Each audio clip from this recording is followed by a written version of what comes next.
ఆంధ్ర తెలంగాణలో తక్కువ ఫీజులతో high quality results ఇస్తున్న ఏకైక సంస్థ తిరుమల్ ఐఏఎస్ ఇన్స్టిట్యూట్. తెలంగాణ ప్రాచీన సంస్కృతి పండుగలకు పుట్టినిళ్లు. అందులో మొదటగా గుర్తుకొచ్చేది బతుకమ్మ పండుగ. ఇది దేశంలో అరుదైన పూల పండుగ.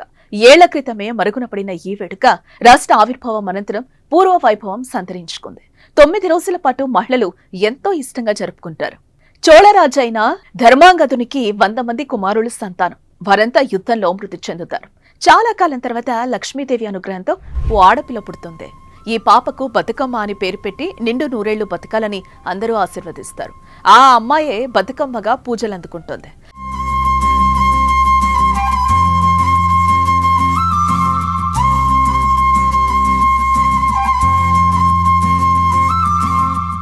గ్రామీణ ప్రాంతాల్లో దొరికే గునుగు, చామంతి, తోక చామంతి, తంగేడు, కట్ల, పిట్టకాలి, ఎర్రగన్నేరు, రుద్రాక్ష, బీరగుమ్మడి, ముద్దబంతి వంటి రంగురంగుల పూలు సేకరించి చక్కగా పేర్చి పైన పసుపు ముద్దను నిలిపి గౌరీదేవిగా కొలుస్తారు.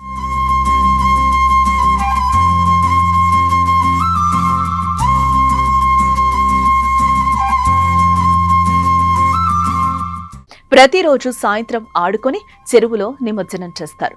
9 రోజులు 9 పేర్లతో బతుకమ్మను పిలిచి కొలుస్తారు.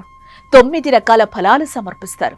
ప్రతిరోజు ప్రత్యేకంగా పలహారం నైవేద్యంగా పెడతారు.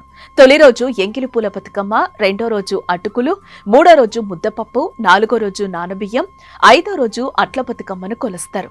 ఆరో రోజున అర్రమి అంటారు. ఎవరి ఇళ్ల వద్ద వారే ఆటలాడుకుంటారు. 7వ రోజు వేపకాయల బతుకమ్మ, 8వ రోజు వెన్నముద్దల బతుకమ్మగా పిలుస్తారు. ఇక 9వ రోజు దసరాకు 1-2 రోజుల ముందు సద్దుల బతుకమ్మను జరుపుకుంటారు. ఆ రోజు కుటుంబ సభ్యులంతా ఇంట్లో ఉంటారు. బతుకమ్మను పెద్దగా పేర్చుకుంటారు. కొత్త దుస్తులు ధరిస్తారు. ఆడబిడ్డలను, బంధువులను పిలుచుకుంటారు. బతుకమ్మను ఎత్తుకొని సద్దులు తీసుకుని ఆడుకున్న తర్వాత చెరువుకు వెళ్తారు. జొన్న, మక్కపిండి, బెల్లం, పెసరపిండి, నెయ్యితో చేసిన పదార్థాలు, సత్తుపిండి, దోసకాయ, పెసరపప్పు, బెల్లంతో సద్దులను తయారు చేస్తారు. చెరువు వద్ద బతుకమ్మలను దించి మరోసారి ఆడుకుని చెరువులోకి సాగనంపుతారు. అనంతరం తెచ్చిన సద్దులను ఒకరినొకరు పంచుకుంటారు. బతుకమ్మ బతుకమ్మ ఉయ్యాలో, బంగారు బతుకమ్మ ఉయ్యాలో అంటూ అమ్మలక్కలు, ఆడపడుచులు ఎంతో ఇష్టంగా ఆటపాటలు లయబద్ధంగా ఆడి పాడుతూ ఉంటారు. ప్రతి పాటలోనూ గౌరమ్మనే ఆరాధిస్తారు. ఇందులో గొప్ప సాహిత్యం కూడా ఉంటుంది. ఎక్కువగా ఆడపిల్లల జీవితాలు, కష్టాలు, అత్తవారింట్లో ఎదుర్కొనే సమస్యలు పాటల రూపంలో బయటకొస్తూ ఉంటాయి.